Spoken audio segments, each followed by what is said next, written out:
ছাদ বাগানে রিপোর্টিং করার নিয়ম সাধারণত ছাদ বাগানে রিপোর্টিং করতে হলে পারে ছোটো পটে থেকে বড় পটে দেওয়ার জন্য রিপোর্টিং করা প্রয়োজন পড়ে।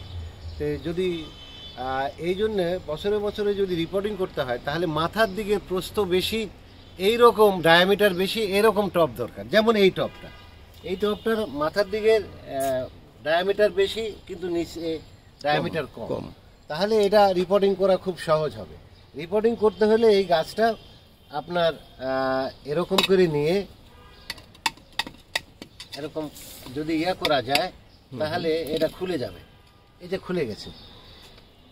খুলে গেছে, এখন এখানে রুট কয়েলিং হয়েছে, এই রুট ক্লিপিং করতে হবে। রুট ক্লিপিংটা কি? এই শিকড়গুলা কেটে ফেলে দিতে হবে। এই শিকড়গুলা কেটে ফেলে দিতে হবে। সাধারণত ফল আহরণের পরে এটা করতে হয়, নতুন বছরে ফল আসার আগেই আর কি। ফল আহরণের পর এটা করতে হয়। এই রুট ক্লিপিং এগুলো করে আপনার কিছু মাটি ফেলে দিয়ে উপরে কিছু মাটি শক্ত হয়ে যায়, বিভিন্ন মিনারেলসে খনিজে এটা শক্ত হয়ে যায়, এগুলা একটু সরাই দিয়ে এগুলা এই শিকড়গুলা কেটে ফেলে শিকড়গুলা এরকম করে কেটে ফেলে দিয়ে করে তারপরে এইটা সাধারণত এক সাইজ বড় টবে এখানে দিতে হবে। আচ্ছা, এক সাইজ বড় টবে দিতে হবে। এক সাইজ বড় টবে দিলে পরে কিছু নতুন মাটি লাগবে, তাহলে এই নতুন মাটিটাই হচ্ছে আপনার গুরুত্বপূর্ণ বিষয় এই গাছের জন্য। এই নতুন মাটিতে তখন এই গাছটি ভালো স্বাস্থ্য পাবে। এখান থেকে যতদূর সম্ভব আপনার মাটি কমায় নিতে হবে, শিকড়গুলা নতুন শিকড় নতুন মাটিতে খাদ্য আহরণ করবে এবং গাছ স্বাস্থ্যবান থাকবে। আচ্ছা, আপনার কাছ থেকে আমি প্রায় শুনি ভার্জিন সয়েল, আমি একটু শুনতে চাই, আমার দর্শকদেরকে শুনতে চাই। আচ্ছা, ভার্জিন সয়েল বলতে আমি বোঝাই সাধারণত যে মাটিতে কখনো গাছ জন্ম নেয়নি, গাছের শিকড় প্রবেশ করেনি।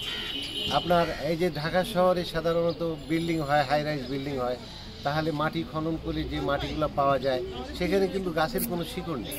তো সেই মাটিটা সাধারণত ইনট্যাক্ট, ওখানে পুষ্টি যতটুকু থাকার কথা মাটিতে, আল্লাহর নিয়ামত ঠিক ততখানি নিয়ামতই রয়ে গেছে। সেই সয়েলটাই আমি ভার্জিন সয়েল হিসাবে আমি কথা বলি। এই ভার্জিন সয়েলের সাথে আরও কিছু জৈব সার দিয়ে, আপনার হাড়ের গোড়া দিয়ে, খোল দিয়ে বিভিন্ন এইভাবে আপনার মাটি তৈরি করতে হবে। এখন এই যে চারাটা উঠালাম, এই চারাটা আপনার অপেক্ষাকৃত বড় টবে দিয়ে আপনার মাটি দিয়ে করতে। অনেক ধন্যবাদ।